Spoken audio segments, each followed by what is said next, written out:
Hello, I'm Joe Baines. Welcome to Keto Decoded. And what are the common side effects when transitioning into ketosis, and how can I manage them?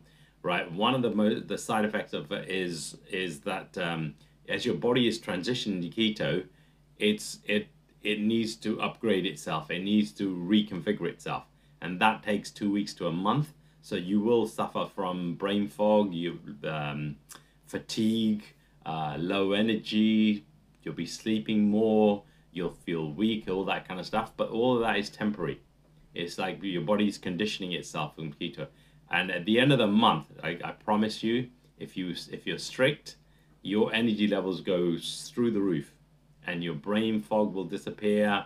You'll feel like Superman. I remember the first time when I went keto, I felt like I was Superman, and I just had too much energy, which is amazing.